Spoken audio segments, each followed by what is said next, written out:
Hello बच्चों, आइए प्रश्न को देखते हैं। यदि 10 PR, इसका मतलब ये है कि 10 में से R वस्तुएं चयन करके उनको व्यवस्थित करना। ठीक है, मतलब क्रमचय को ये निरूपित करता है। ये बराबर दे रखा है 5040 की, तो हमें R का मान ज्ञात करना है और यहाँ पे तीन विकल्प दे रखे हैं। तीन विकल्पों में से जो सही विकल्प है उसका चयन करना है। प्रश्न को हल करने से पहले इसकी मुख्य अवधारणा के बारे में चर्चा कर लेनी है।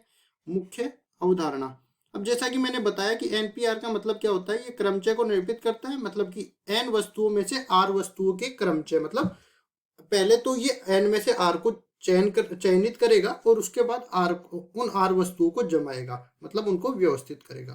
तो यहाँ पे क्या होगा, NPR का ये सूत्र अपने पास बन जाता है फैक्टोरियल n बटा में फैक्टोरियल n माइनस में R। इस तरह से ये बन जाएगा। अब देखिए, इस सूत्र का उपयोग करते हुए हम R का मान निकालते हैं। तो यहाँ पे 10 PR दे रखा है। 10 PR ये बराबर हो जाएगा फैक्टोरियल 10 बटा में फैक्टोरियल 10 माइनस में R, और ये बराबर किसके, 5040। अब देखिए, हमें 1 से लेकर 10 के बीच में सारे फैक्टोरियल का मान याद होना चाहिए। अगर याद नहीं है तो इस सवाल को करने में थोड़ी दिक्कत आ सकती है, लेकिन फिर भी ठीक है।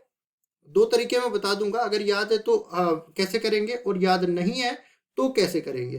तो यहाँ पे हम लोग देख सकते हैं। देखिए, अगर याद है तो डायरेक्ट हम लोग जानते हैं कि फैक्टोरियल 7, ये पहला तरीका हम लोग बता रहे हैं। फैक्टोरियल 7 का मान जो है 5040 के बराबर होता है। तो यहाँ पे बन जाएगा फैक्टोरियल 10, या फिर फैक्टोरियल 10 को लिख सकते हैं 10 गुणा में 9 गुणा में 8 गुणा में 7। फैक्टोरियल 7 करेंगे क्योंकि इसको मेरे को काटना है। ठीक है, और दूसरी तरफ अपने पास ये 10 माइनस में R फैक्टोरियल जाएगा, तो यहाँ पे फैक्टोरियल 7 बच जाएगा। फैक्टोरियल 7 से फैक्टोरियल 7 को काट देंगे, ये वाला इस वाले से कट गया। अब यहाँ पे देखो 10 माइनस में R फैक्टोरियल, ये बराबर किसके हो गया, 10 गुणा में 9 गुणा में 8 के बराबर हो गया। अब इनको गुणा करेंगे, देखो 9 अंटा 72, 72 को 10 से गुणा करेंगे तो 720 के बराबर आ गया। फिर वही मेरे को याद नहीं है तो यहाँ पे दिक्कत है, लेकिन ये मैं वो तरीका बता रहा हूँ जब मेरे को याद है। ठीक है, तो 720 जो है, 720 ये फैक्टोरियल 6 का मान होता है।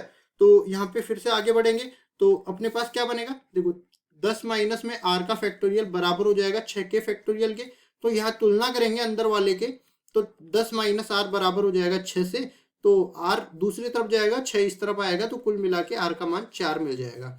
फिर हम चलते हैं दूसरे वाले तरीके पे। देखो R का मान 4 मिल गया तो उत्तर तो अपने पास आ गया। ठीक है, और विकल्प भी साथ ही साथ देख लेते हैं। ठीक है, ये तो मैं दूसरा तरीका बता रहा हूँ, उससे भी उत्तर तो अपने पास समान ही आने वाला है। तो 4 कौन से विकल्प में दे रखा है, पहले विकल्प में।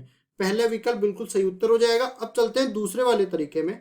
तो दूसरा वाला तरीका, जैसा कि मैंने बताया कि मेरे को जो है फैक्टोरियल का मान नहीं याद है, तो यहाँ पे क्या पहले तो लिख लेता हूँ जो बना था, फैक्टोरियल 10 बटा में फैक्टोरियल 10 माइनस R, और ये बराबर किसके था, 5040 के ये बराबर था।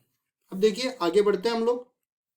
अब देखिए हम लोग क्या करने वाले हैं, ये जो फैक्टोरियल 10 है इसको पूरे को खोल दो और ये 10 माइनस R फैक्टोरियल को दूसरी तरफ ले जाओ। इसका मतलब ये है कि 10 माइनस R फैक्टोरियल तो एक तरफ आ जाएगा, वो 10 का फैक्टोरियल खुलेगा तो 10 गुणा में 9, मतलब सारी की सारी 10 और 10 से छोटी सारी की सारी प्राकृत संख्या इसमें आ जाएगी, उनका गुणनफल हो जाएगा। तो 7 गुणा में 6 गुणा में 5 गुणा में 4 गुणा में 3 गुणा में 2 गुणा में 1।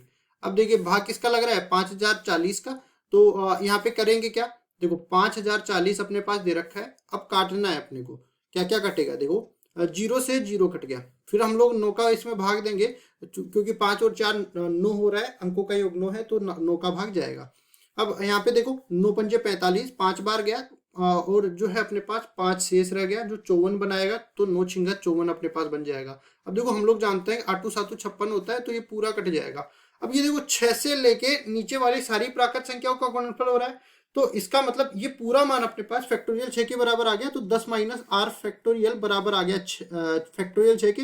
अब ये ऊपर वाला तो अपने पास बन ही गया, तो यहाँ पे भी R का मान 4 मिल गया।